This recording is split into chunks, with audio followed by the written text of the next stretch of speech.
Welcome back to How Knows Sh. Today we're going to get into the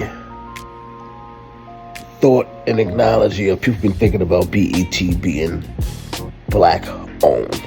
Forever, when you associate BET, you associate it with Bob Johnson.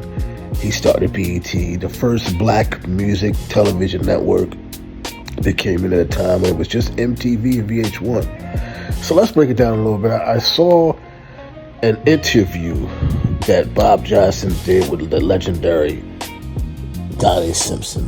And I believe I heard this story plenty of times when Deborah Lee talked about how she met Bob Johnson and things of that nature and the whole structure of BET. One thing that stood out to me is that BET wasn't totally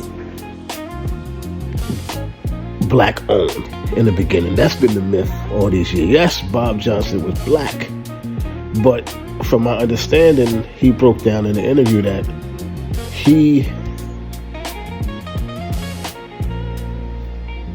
So Bob Johnson mentioned he was a businessman, knew a lot of investors, things of that nature, and he saw that there was a space in terrestrial television for black entertainment.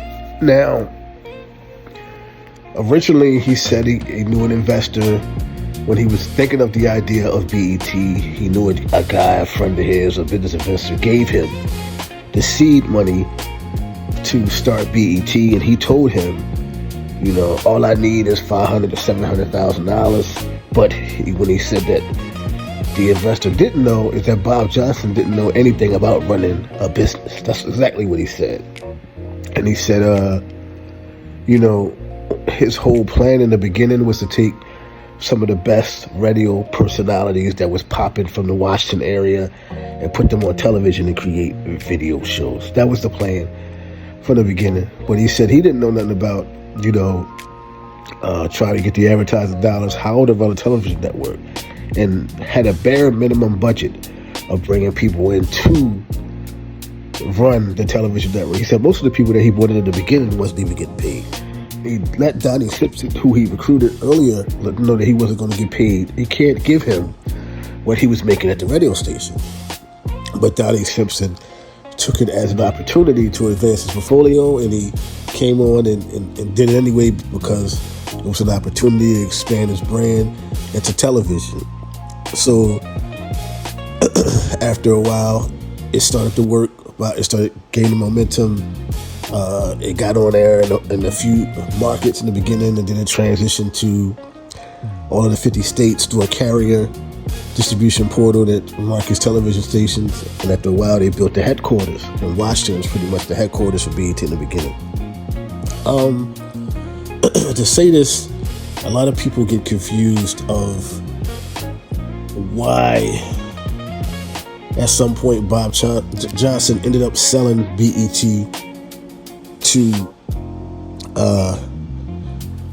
Universal, Comcast Universal. Wanted to know why, in which after a while was taken over by Paramount and this and the third. So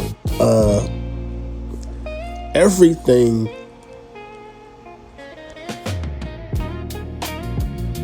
when he sold the company for about, I think $100 million, $150 million, I believe, back then, people looked at it as, he took a payout. But actually, Bob Johnson knew that the bigger companies were buying up the small television outlets, and at some point he would have been pushed out. So the point I'm trying to make is, technically, yeah, Bob Johnson had the vision of starting BET, but he technically had a partner that someone gave him the seed money to do it, but he wasn't the first black-owned television network. Before him, it was the silent film era of television and filmmaking that were African American. The only, and I say this only, when it comes to black television networks. The only official black television African American in the U.S.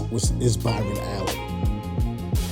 Byron Allen has been creating TV shows and creating films for almost as long, maybe about 10 years less than BET, but has been creating content and running his own channels for a long time. And he runs the Griot. He doesn't get a lot of the homage and the respect that he should, but he's the only person that is still black owned. And I believe because they had a BET at one point, the carriers, which he sued for about $300 million, were kind of blackballed and put his channel into the system. Comcast was one of the ones he went after for a long time.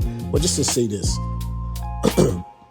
Bob Johnson was not the first African American to start a television network. Yeah, BET was big, and people wonder why he sold, because he knew the consolidation was coming.